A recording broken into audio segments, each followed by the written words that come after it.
දවසක් වේවා ආදරණීය දුවේ පුතේ. අද අපි කතා කරන්න බලාපොරොත්තු වෙන්නේ අපොස උසස් පෙළ සාමාන්‍ය තොරතුරු තාක්ෂණ විෂය නිර්දේශයේ ඇති දෙවන පාඩම වන පරිගණකයේ දත්ම නිරූපණය යන පාඩම.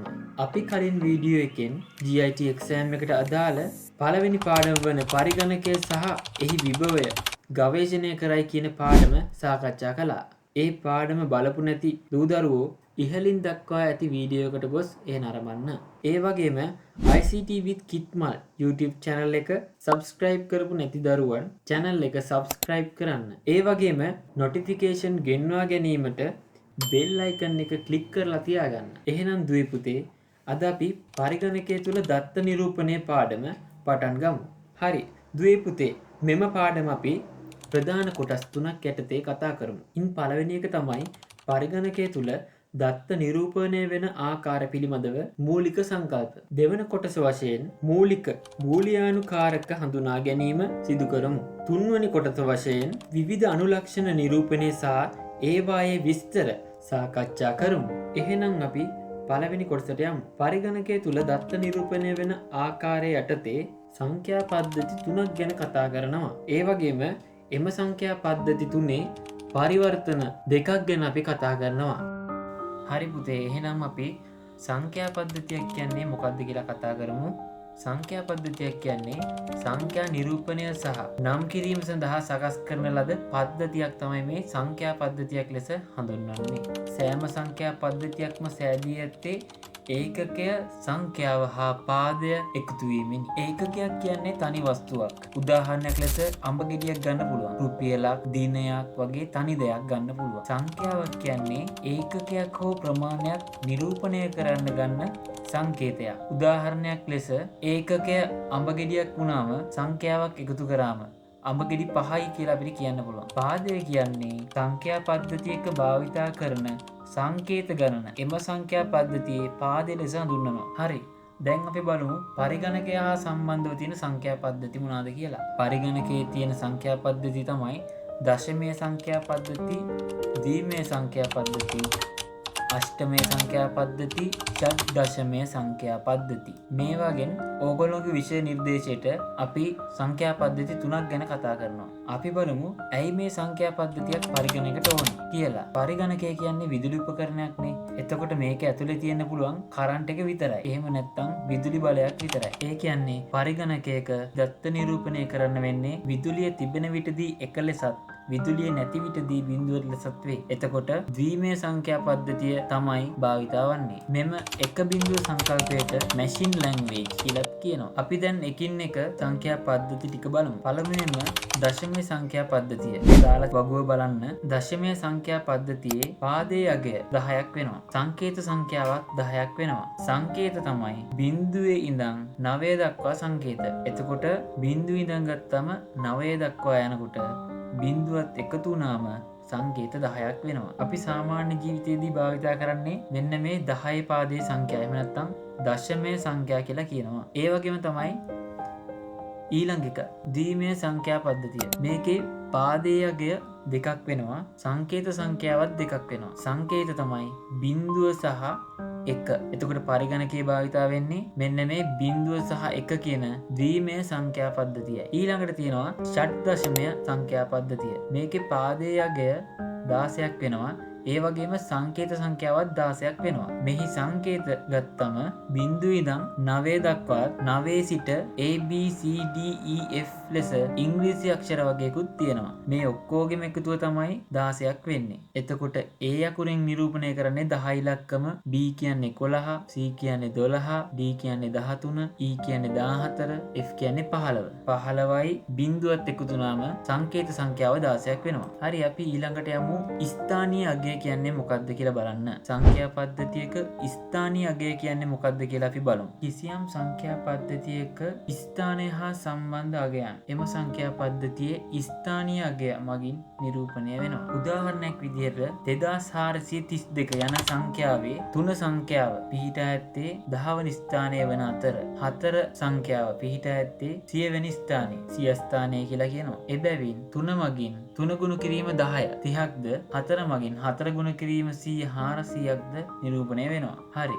මේ දාලා තියෙන ෆොටෝ එකෙන් බලන්න ස්ථානීය අගය අනුව සංඛ්‍යාවක් කොහොමද හැදෙන්නේ කියලා. හරි. දැන් අපි බලමු ද්විමේය සංඛ්‍යා පද්ධතිය ගැන සාකච්ඡා කරමු. ද්විමේය සංඛ්‍යා පද්ධතියේ තියෙන්නේ සංකේත දෙකයි, බිංදුව සහ 1 කියන සංකේත දෙක. ඒ වගේම මෙන්න මේ ආකාරයෙන් ද්විමේය සංඛ්‍යා ලියන්න පුළුවන්. ඒ වගේම ලියන හැම සංඛ්‍යාවකම පාදයේ සටහන් කිරීමක් කරන්න ඕන.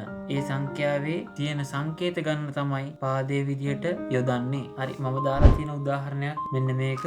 බලන්න මේක හැදිලා තියෙන විදිහ. ද්විමේය සංඛ්‍යාව තියෙනවා.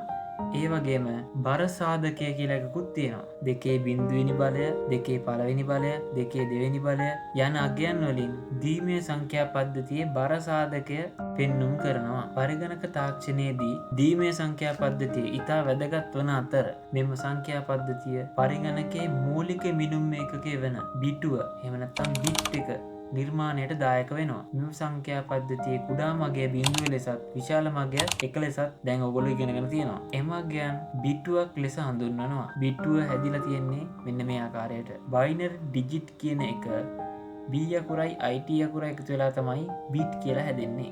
ඒ වගේම ද්විමේය සංඛ්‍යා පද්ධතිය තමයි අපේ පරිගණකයේ සීලුම කාර්යයන් වලට සම්බන්ධ වෙන්නේ. අපි පරිගණකයේ යතුරු පූර්ව ආධාරයෙන් යම්කිසි වචනයක් අකුරක් යතුරු ලියනය කරාම ඒ යතුරු ලියනය කරන වචනය හෝ අකුර පරිගණකයේ මධ්‍ය සැකසුම් මේකකට යනවා. මධ්‍ය සැකසුම් මේකකේ තමයි පරිගණකයට තේරුම් ගන්න පුළුවන් බිංදුව සහ 1 කියන භාෂාවට අපි මේ ඇතුළත් කරපු දේ ඉන්පුට් කරපු දේ හරවගන්නේ. අපි ඒ අකුර ප්‍රෙස් කරොත් මෙන්න මේ වගේ සංඛ්‍යාවක් තමයි පරිගණකයේ CPU එක මගින් අඳුනගන්නේ. ඒ කියන්නේ යාට තේරෙන භාෂාවෙන් අපි ඒ අකුර කියන දේ තමයි මේ එයාගේ භාෂාවෙන් තියෙන්නේ. එතකොට මේක එයා අපේ භාෂාවට හරවලා තමයි මොනිටරයට එවලා අපි ටයිප් කරන අකුරම අපිට ආයි පේන්න සලස්වන්නේ. අපි බලමු ඊළඟට දශමයේ සංඛ්‍යා පද්ධතිය. දශමයේ සංඛ්‍යා පද්ධතියේ තියෙන සංකේත ගන්න තමයි 10යි. බිංදුවේ ඉඳන් 9 දක්වා තමයි සංකේත තියෙන්නේ. බිංදුවත් එක්ක තමයි සංකේත 10ක් වෙන්නේ. අපි සාමාන්‍ය ජීවිතයේදී භාවිතා කරන සංඛ්‍යා පද්ධතිය තමයි මේ දශමය සංඛ්‍යා පද්ධතිය. එහෙම නැත්නම් 10 පාදයේ සංඛ්‍යා කියලා කියන්නේ. මේකෙත් අපි සංඛ්‍යා ලියන විට සංඛ්‍යාව ලියලා ඒකේ පාදයේ සටහන් කරන්න ඕන 10 කියලා. ඒතුළු මේකේ ලියන්න පුළුවන් විශාලම සංඛ්‍යාව තමයි 9, කුඩාම සංඛ්‍යාව තමයි බිංදුව. හරි. අපි ඊළඟට යමු ෂඩ් දශමයේ සංඛ්‍යා පද්ධතියට. හරි, මම රූප සටහනක් දාලා තියෙනවා. ඒක හොඳින් බලන්න. ඒකේ සංඛ්‍යාව සහ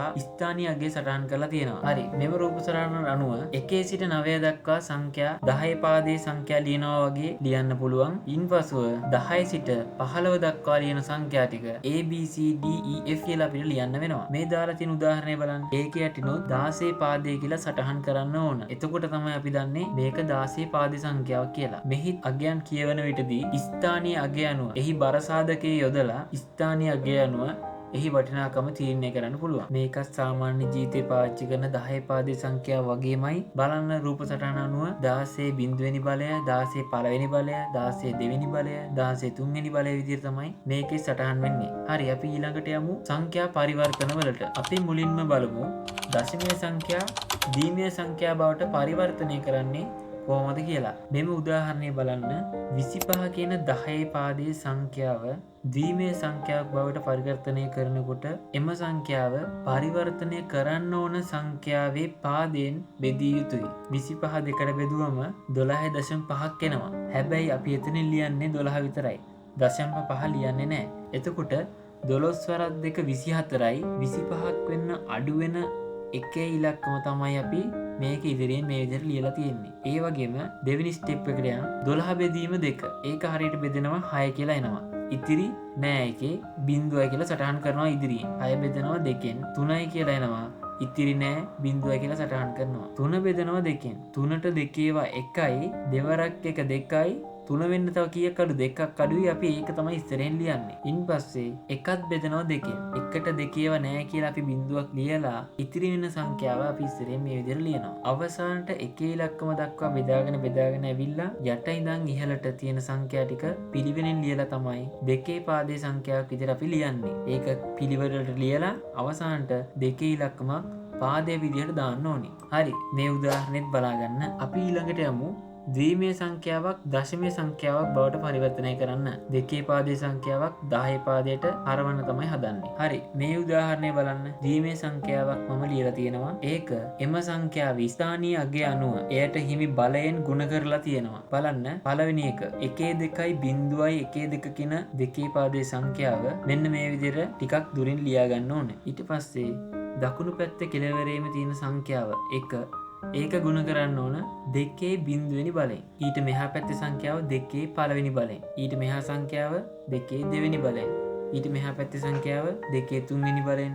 ඊටත් මෙහා පැත්තේ සංඛ්‍යාව 2 හතරවෙනි බලයෙන්. එතකොට 2 බිඳුවෙනි බලය කියන්නේ 1යි. 1 ගුණ කිරීම 1මයි. 2 පළවෙනි බලය කියන්නේ 2යි. දෙවරක් එකත් 2යි. ඊළඟට 2 දෙවෙනි බලය කියන්නේ 4යි. 4 ගුණ කරන් තියෙන්නේ බිඳුවෙන්. එතකොට බිඳුවරක් 4 බිඳුවමයි. ඊළඟට තියෙනවා 2 තුන්වෙනි බලය කියන්නේ 8යි. 2 ගුණ කිරීම 2 ගුණ කිරීම 2 කියන එක 8යි. 8 ගුණ කරන්න ඕන එකකින්. 8 වරක් 1 8යි. ඊළඟට තියෙනවා 2 හතරවෙනි බලය 16යි. 16 ගුණ කිරීම 1 16යි. මේ සංඛ්‍යා ටික මෙහෙම ලියාගෙන මේ විදිහට එකතු කරාට පස්සේ එන සංඛ්‍යාව තමයි මෙම ද්විමය සංඛ්‍යාවට අදාළ 10 පාදයේ සංඛ්‍යාව. හරි. දැන් අපි යමු පාඩමේ දෙවෙනි කොටසට මූලික බූලියානු කාරක හඳුනා ගැනීමට. හරි. දැන් අපි බලමු බූලියන් ලොජික් කියන සංකල්පය ගැන. බූලියන් ලොජික් කියන්නේ true සහ false යන අගයන් මත පදනම් වූ තීරණ ගැනීමේ ක්‍රමයක්. මූලික බූලියානු කාරක ප්‍රධාන ආකාර තුනක් තියෙනවා. and or not. and gate එක, or gate එක, not gate එක. මෙන්න මේ විදිහට තමයි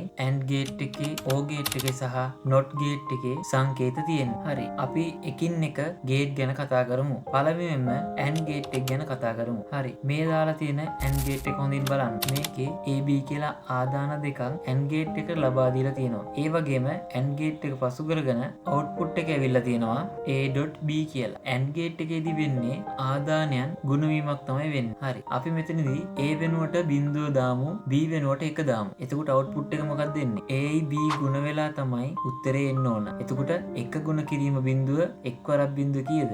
බිඳුව කියලා තමයි එන්නේ. ඒ වගේම අපිට දාන්න පුළුවන් Aට බිඳුව දාලා Bට 1 දාන්න පුළුවන්, දෙකම 1 දාන්න පුළුවන්. ඒ වගේම දෙකම බිඳුව දාන්නත් පුළුවන්. එතකොට එන ආදානයන් වෙනස් වෙනවා. මෙන්න මේ විවිධාකාරයෙන් එන ආදානයන් එකතු කරලා ආදානයන් සියල්ලම හරියට කම්බයින් කරන්න, හරියට මිශ්‍ර කරගන්න තමයි මෙන්න මේ සත්‍යතාවගුව කියන එක ගොඩනගන්න. හරි. මම මෙන්න මෙතනින් දාලා තියෙනවා බලන්න සත්‍යතාවගුවක් ගොඩනගලා තියෙනවා and gate එක. AB කියලා ආදාන දෙක ලකුණු කරගෙන තියෙනවා. ඒ වගේම ප්‍රතිදානයේ විදිහට A.B සලකුණු කරගෙන තියෙනවා. මෙහිදී දක්වලා තියෙන්නේ AB කියලා දෙකයි. ඒ වුණාට අපිට පුළුවන් and gate එකට ඕනම ප්‍රමාණයක් ආදානයන් එකතු කරන්න. ආදානයන් ලබා දෙන්න. ඒ වගේ අවස්ථාවලදී සත්‍යතාවගුව මීට වඩා වෙනස් වෙනවා. මෙතන තියෙන AB කියලා දෙකයිනේ. දැන් ABC කියලා තුනක් ආවොත් මෙතන තියෙන ආදානයන් වෙනස් වෙනවා. හරි. අපි දැනට මේක බලමුකෝ. A සහ B දෙකම බිඳුව වුණාම ප්‍රතිදානයේ බිඳුවක් වෙනවා. A බිඳුව වෙලා B එක වුණාම බිඳුවරක් එක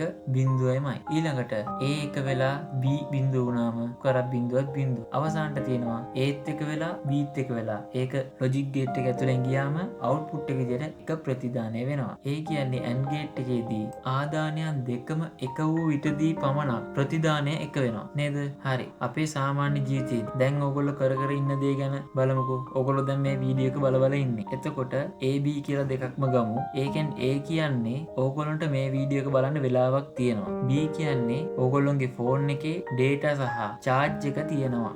ඒ දෙකම හරි ගියොත් විතරයි නේද ඔයගොල්ලන්ට මේ වීඩියෝ එක බලන්න පුළුවන් වෙන්නේ. එතකොට වෙලාව තියෙන එක A විදිහට ඉන්පුට් කරන්න පුළුවන්. ෆෝන් එකේ charge එකයි data තියෙන එක B විදිහට ඉන්පුට් කරන්න පුළුවන්. output එක තමයි ඔයගොල්ලෝ දැන් මේ වීඩියෝ එක බලාගෙන ඉන්නවා. right. අපි දැන් ඊළඟට යන් O gate එක මොකක්ද කියලා බලන්න. O gate එක ගැන කතා කරමු. හරි. මම දැන් දාලා තියෙනවා O gate එකට අදාළව සංකේතය දාලා තියෙනවා. ඒක හොඳින් බලන්න. ඒකෙත් අපිට ආදාන දෙකක් ලබා දීලා තිනවා. AB කියලාමයි මම අරන් තියෙන්නේ. අපිට ඕනම විදිහකට ආදානයක් දෙන්න පුළුවන්. ඔතන අනිවාර්යෙන් ආදානය වෙන්නේ බූලියන් සංඛ්‍යා කියන්නේ true false. එහෙම නැත්නම් 1 බිඳුව. ඔන්න වෙනවා කියන්නේ 1, off කියන්නේ බිඳුව. ඒ වගේ තමයි. මේකේ AB ආදානය කරාට පස්සේ output එක කොහොමද වෙලා තියෙන්නේ? A එකතු කිරීම B. එතකොට මේ O gate එකෙන් වෙන්නේ එකතු වීමක්. කලින් AND gate එකෙන් උනේ ගුණ වීමක්. ඒක අපි dot එකකින් පෙන්නුවා. O gate එකේදී වෙන්නේ එකතු වීමක්. ඒකට අපි ධන ලකුණක් යොදනවා. යොදනවා. හරි මේකට අදාළ සත්‍යතාවගුව මම දානවා මෙතනින්. හරි මේ සත්‍යතාවගුවේ බලන්නකෝ A සහ B කියලා ආදාන දෙකක් තියෙනවා. ප්‍රතිදානයක් තියෙනවා A+B කියලා. මෙතන A බිඳුවයි B බිඳුවයි බිඳුවයිමයි අවුට් එක. A බිඳුවයි B බිඳුවයි අවුට්පුට් එකත් බිඳුවයි. A බිඳුවයි B එකයි අවුට් එක එකයි. A එකයි B බිඳුවයි අවුට් එක එකයි. Aත් එකයි Bත් එකයි අවුට් එකත් එකයි. එතකොට මේකේ විශේෂත්වයක් තියෙනවා. ආදානය කරන ඕනෑම වෙලාවක එක ආදානයක් එක වුණොත් අනිවාර්යෙන්ම අවුට්පුට් එක එක වෙනව නේද? ඕක කියන්නේ එතකොට එකක් true වෙනවා නම් අනිවාර්යෙන්ම අවුට්පුට් එකක් true වෙනවා. හරි මම මේක සාමාන්‍ය ජීවිතේ උදාහරණයක් අරගෙන කියන්නම්. අපිට අන්තර්ජාලය ඔස්සේ මොකක් හරි වැඩක් කරගන්නවා කියන අවුට් එක ගන්න ඕනි නම් අපිට වෙනවා ආදානය කරන්න මෙන්න මේ වගේ කොටස් දෙකක්. ජංගම දුරකථනයේ Wi-Fi මාර්ගයෙන් අන්තර්ජාලයට සම්බන්ධ වෙලා ඉන්නත් පුළුවන්. ඒ වගේම ජංගම දුරකථනයේ මොබයිල් data වලින් ඉන්නත් පුළුවන්.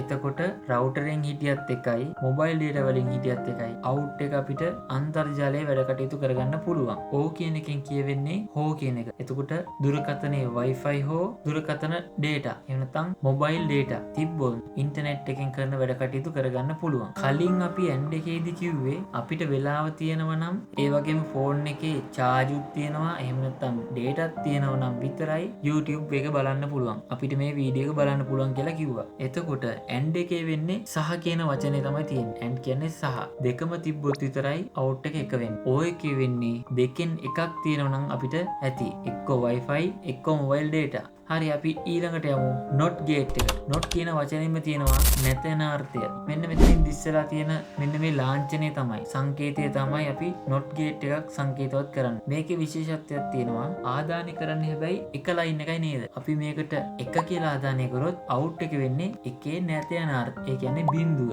බිඳුව ආදානය කරොත් out එක එක වෙනවා. A කියලා ආදානය කරොත් A කියන එකේ නැතන අර්ථය A dash කියනවා. එහෙම නැත්නම් A bar කියලා කියනවා. A bar හරි A dash හරි ආදානය කරොත් A වෙනවා. හරි logic gate එක තේරුණා කියලා හිතනවා. හරි මෙතනින් මම not gate එකට අදාළව සත්‍යතාවගුව දාලා තියෙනවා. A බිඳුව වුණොත් ප්‍රතිදාන එක වෙනවා. එක වුණොත් ප්‍රතිදානය බිඳුව වෙනවා. හරි අපි ඊළඟට බලමු දෙන ලද බූලියන් ප්‍රකාශනයකට අදාළව සත්‍යතාවගුවක් කොහොමද ගොඩනගන්නේ කියලා. හරි අපි සරල බූලියන් ප්‍රකාශයක් අරගෙන බලමු ඉස්සෙල්ලම. F සමානයි A.B + A. මෙන්න මේ බූලියන් ප්‍රකාශනයට අදාළව සත්‍යතාවගුව ගොඩනගමු. මේකෙදී ඉස්සෙල්ලම අපි බලන්න ඕන ආදාන වර්ග කීයක් තියෙනවද කියලා. A තියෙනවා B තියෙනවා. ආදාන දෙකක් තියෙනවා නම් තියෙන ආදාන දෙක n සංඛ්‍යාවක් විදිහට සැලකුවොත් බිට් දෙකක් වෙනවා. එතකොට n බිටු සංඛ්‍යාවක් වුණොත් දෙකේ n වෙනි බලයක් බිටු සංකලනය හෙවත් අනුලක්ෂණ තියෙනවා. ආදාන සංඛ්‍යාව 3ක් තියෙනවා කියලා හිතන්නකෝ. A B C කියලා.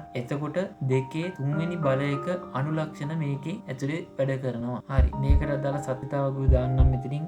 ආදාන දෙකක් නිසා දෙකේ දෙවෙනි බලයක් මේකේ අනුලක්ෂණ පවතිනවා. එතකොට A වලටත් දෙකේ දෙවෙනි බලය කියන්නේ 4ක් එන්න ඕන. බිඳුව 1 ඒ විදිහේ 4ක් එන්න ඕන. ඒ වගේම B වලටත් 4ක් එන්න ඕන. එතකොට මෙතන තියෙනවා B වල බිඳුව 1 බිඳුව 1 පිළිවෙලට තියෙනවා. දෙවෙනි එකේ බලන්න බිඳු 2යි 1 2යි. ඒකත් පිළිවෙලක් තියෙනවා. ඔය රටාව මතක තියාගන්න. එතකොට මෙතන ඊළඟට පළවෙනි අවුට්පුට් එක තියෙනවා A.B. එතකොට අපි A B වලින් ගුණ කරලා A අවුට් එකට අපි දාගන්න ඕන A.B කියන ටික. ඒ ටික දාගත්තට පස්සේ ඊට පස්සේ තියෙනවා A.B + A කියලා අවුට්පුට් එකක්. එතකොට අපි කලින් ගුණ කරගත්ත A.B කියන එකට එකතු කරන්න ඕන සත්‍යතාවගුවේ ආදානය කරපු A කියන වගුවේ තියෙන කොටස් ටික. එතකොට A.B එකට ආපු ටික A එකේ වගුවත් එක්ක එකතු කරනවා. ගුණ වීමේදී අනිවාර්යයෙන්ම ආදාන දෙකම එක වුණොත් විතරයි අවුට් එක එක වෙන්නේ. එකතු වීමේදී අනිවාර්යයෙන්ම ආදාන දෙකෙන් එකක් මොකක් හරි එක වෙනවා නම් ප්‍රතිදානයත් එක වෙනවා. ඒ අනුව මේක ෆිල් කරාම මෙන්න මේ ආකාරයට තමයි පේන්නේ. මේවට අදාළ ගැටලු ටිකක් WhatsApp channel එකට දාලා තියන්නම්. ඔයගොල්ලෝ ගිහින් ගන්න. හරි. මෙතන ABC කියලා ආදාන 3ක් එන විදිහ එකකුත් මම කරලා පෙන්නන්නම්. මේක බලන්න ආදාන 3ක් නිසා දෙකේ තුන්වෙනි බලයක් මේකේ අනුලක්ෂණ තියෙනවා. ඒ කියන්නේ 8ක් එනවා. C කියන එකට එන්නේ 0.1 0.1 0.1 8ක් දක්වා එනවා. B කියන එක 0.2යි 1.2යි 0.2යි 1.2 0.2යි 1.2. ඒ පිළිවෙලට පල්ලෙහාටම එනවා. ඊළඟට ඒක 0.4යි 1.4යි. මේක රටාවකට යන්නේ. හරියට අල්ලගත්තොත් ගොඩක් ලේසි. 0.1 0.1 ඊළඟ එක 0.2යි 1.2යි ඊළඟට 0.4යි 1.4යි තමයි යන්නේ. එතකොට ඒ විදිහට සත්‍යතාවගුවට අදාළ ඉන්පුට් එක දාගත්තට පස්සේ අපිට ලේසියෙන්ම ගුණ කරලා උත්තරේ ගන්න පුළුවන්. හරි, එහෙනම් අපි පාඩමේ 3 වෙනි කොටසට යමු. විවිධ අනුලක්ෂණ නිරූපණය සහ ඒවායේ භාවිත. මෙම කොටස යටතේ පරිගණක තුළ භාවිතා වන කේත ක්‍රම කිහිපයක් ගැන කතා කරනවා. මුලින්ම අපි කතා කරමු පරිගණකවල භාවිතා වන කේත ක්‍රම. මේ කොටස යටතේ ඔබ පරිගණකයට යම් දත්තයක් ඇතුළත් කරන විට පරිගණකයේ මගින් එය බිංදුව හා එකෙන් සෑදුණු විවිධ රටාවලට පරිවර්තනය කරගන්නවා. ඒ අනුව අපි විසින් යතුරු ලියනය කරන ලද සංඛ්‍යා, අක්ෂර, විශේෂ සංකේත, රූප, ශබ්ද පරිගණකයේ අභ්‍යන්තර ආචයන උපාංගවල තැන්පත් කිරීමේදී මෙම ද්විමය කේත භාවිතා කරනවා. පරිගණක 1 සහ බිංදුව භාවිත වන නිසා සියලු ආදානයන් පරිගණකයේ තේරුම් ගන්නේ එක බිංදුවට කන්වර්ට් කරගෙන එහෙම නැත්නම් හරවගෙන. අපි පරිගණකයකට යතුරු පූර්ව ආධාරයෙන් යම් කිසි අක්ෂරයක් ඇතුළත් කරාට පස්සේ ඒ අක්ෂරය ද්විමය කේත බවට පරිවර්තනය කරගෙන තමයි පරිගණකය නැවත අපේ භාෂාවට පරිවර්තනය කරලා අපිට ඩිස්ප්ලේ කරන්නේ. එතකොට ඒ අකුරු ප්‍රෙස් කරාම එයා තේරුම් ගන්න ද්විමය කේතය තමයි මෙන්න මේ තියෙන්නේ. මෙය බිට් 7කින් සමන්විත වෙනවා. නමුත් විවිධ දත්ත වර්ග ඇතුළත් කරන විට විවිධ අගය පරාසයන් වලින් සෑදුණු සංයෝජනයන් භාවිතා කරනවා. අපි මේකට එන්කෝඩින් සිස්ටම් කියලා කියනවා. පරිගණකයට තේරුම් ගන්න පුළුවන් වෙන්නේ බිංදුව පමණයි. ඒ නිසා අප භාවිතා කරන අකුරු, සංකේත, ඉමෝජි, කැරක්ටර්ස්, බයිනරි කෝඩ්ස් වලට හැරවීම එහෙම නැත්නම් ද්විමය සංඛ්‍යා වලට හැරවීමට තමයි මේ එන්කෝඩින් භාවිතා කරන්නේ. මෙහිදී පරිගණකවල භාවිතා වන කේත ක්‍රම ප්‍රධාන ආකාර දෙකකින් අපි කතා කරනවා. ඉන් පළවෙනි එක තමයි ASCII, දෙවෙනි එක තමයි Unicode. ASCII කේත ක්‍රමයේදී භාවිතා වන්නේ ඉංග්‍රීසි අක්ෂර පමණයි. මෙය බිට් 7කින් ලියනු ලැබේ. අනුලක්ෂණ 2/7 වෙනි බලය හෙවත් 128ක් අනුලක්ෂණ පවතිනවා. ඒ වගේම බිට් 8කින් ලියන ASCII කෝඩ් පවතිනවා. ඒවට අපි කියනවා extended ASCII කෝඩ් කියලා. මෙහි අනුලක්ෂණ 255ක් පවතිනවා.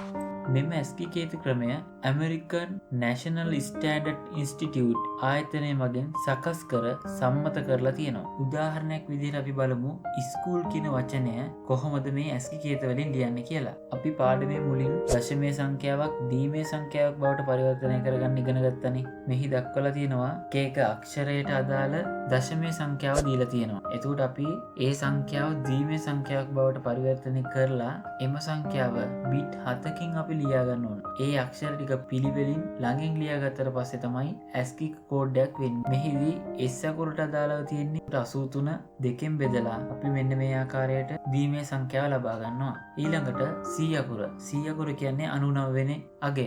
99ත් දෙකට බෙදලා අපි මෙන්න මේ විදිහට හදා ගන්නවා ද්විමය සංඛ්‍යාවට. H එක කියන්නේ 104. මෙතන C දීලා තියෙන්නේ 99 නේ. එතකොට අපිට අකුරක් හොයාගන්න ඕනොත් C කියන්නේ 99 නම් D කියන්නේ 100. එතකොට D අකුර හොයාගන්න ඕන වුණොත් අපිට 100 තමයි දෙකෙන් බෙදලා අපිට ගන්න වෙන්නේ. විභාගවලදී දෙන්නේ එක අක්ෂරයක් දීලා ඒකට සංඛ්‍යාවක් දෙනවා. ඉන් පසුව තමයි අපිට වචනය දෙන්නේ. වචනයට අදාළ අකුරු ටික අපි ගලපගෙන ඒවා එකතු කරලා ඒ එන සංඛ්‍යා ටික තමයි අපි ද්විමය බවට පරිවර්තනය කරලා ඩිජිට් 7කින් ලියාගෙන ඒවා ඔක්කොම එක ළඟින් පේරියට ලියුවම තමයි ASCII කෝඩ් එක සම්පූර්ණ වෙන්නේ. මෙන්න මෙතන ස්කූල් කියන එක හැදිලා තියෙන විදිහ හොඳට බලන්න. S83යි, C99යි, H104යි, O111යි, L අකුර 108යි. එතකොට SCH ඩබල් O වෙනකොට 111 හේවත් දෙකක් අපි ද්විමයට හරවලා ලියන්න ඕන. අදාළ කේතය ලියලා තියෙනවා. SCH ඩබල් OL කියන වචනය පිළිවෙලට අපි ලියලා තියෙනවා. හරි, අපි ඊළඟට යමු යුනිකේත ක්‍රමයට. යුනිකෝඩ් කියලා කියනවා. මෙම යුනිකේත ක්‍රමයේදී අපි ASCII වල භාවිතා කරේ 2/7 වෙනි බලය. එහෙම නැත්නම් අනුලක්ෂණ 128ක් පමණයි තිබුණේ. එතකොට ඉංග්‍රීසි අක්ෂර විතරයි කිව්වා. ඒකෙන් රිප්‍රසන්ට් කරන්න පුළුවන්. එහෙම නැත්නම් පෙන්눔 කරන්න පුළුවන්. එතකොට අපිට අක්ෂර, ඉලක්කම්, ඉමෝජි, ඊළඟට විවිධ ලැන්ග්වේජ් වර්ග සිංහල, දෙමළ, චීන, ජපන් ඒ වගේ භාෂාවල් වල තියෙන අකුරු පරිගණකයේ පෙන්눔 කරන්න නම් ඒගොල්ලන්ට මේ අනුලක්ෂණ 128 හොඳටම ප්‍රමාණවත් මදි. ඒ හින්දා ඒගොල්ලෝ තීරණය කරලා තියෙනවා 2/16 වෙනි බලයක් කරගෙන සංකේත 65536ක් නිරූපණය කරන්න පුළුවන් විදිහේ කේත ක්‍රමයක් හදලා තිනවා. ඒක තමයි මේ යුනිකේත කියන්නේ. එතකොට මේකේ බිට් 16කින් තමයි හැම අකුරක්ම හැම සංකේතයක්ම ලියන්න වෙන්නේ. මම මෙතනින් මේ දාලා තියෙන උදාහරණ හොඳින් බලන්න. යුනිකේත පාවිච්චි කරලා අපිට පරිගණකේ ලියන්න පුළුවන් දේවල් මෙන්න මේ යුනිකේත ක්‍රමය තමයි හදලා තියෙන්නේ. හරි පුතේ. එහෙනම් පාඩම සම්පූර්ණ සාරාංශයක් විදිහට ගත්තම අපි මුලින්ම පරිගණකයේ දත්ත නිරූපණය වෙන ආකාර කතා කරා. සංඛ්‍යා පද්ධති පරිගණකය තුළ දත්ත නිරූපණය වෙන ආකාරය කියන පාඩමේ අපි කොටස් 3කට කතා කරා. ඒකෙන් පළවෙනියටම පරිගණකය තුළ දත්ත නිරූපණය වෙන ආකාර ඉස්සෙල්ලම කතා කරා. ඒකෙදි සංඛ්‍යා පද්ධති 3ක් ගැන කතා කරා. ද්විමය, දශමය, ෂඩ්දශමය. ඉන්පසුව ද්විමය සංඛ්‍යා දශමයටත් දශමය සංඛ්‍යා ද්විමයටත් පරිවර්තනය සිදු කිරීම කරා. ඉන්පසුව අපි කතා කරේ මූලික බූලියානු කාරක හඳුනා ගැනීම.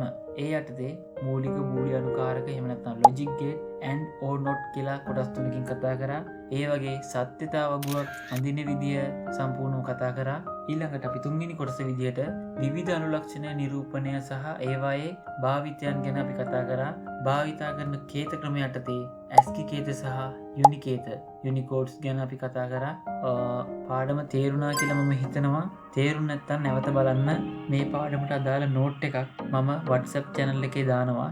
ඕගොල්ලෝ WhatsApp channel එකට ඇවිල්ලා ඒක download කරගන්න. ඒ වගේම ඉදිරි පාඩම් වල දාන වීඩියෝ නරඹන්න නම් subscribe කරලා bell icon එක click කරලා තියාගන්න. ඒ වගේම යාළුවන්ටත් share කරන්න. එහෙනම් නැවතත් වීඩියෝ එකකින් හමු වෙමු. සියලු දෙනාටම සුබ දවසක්.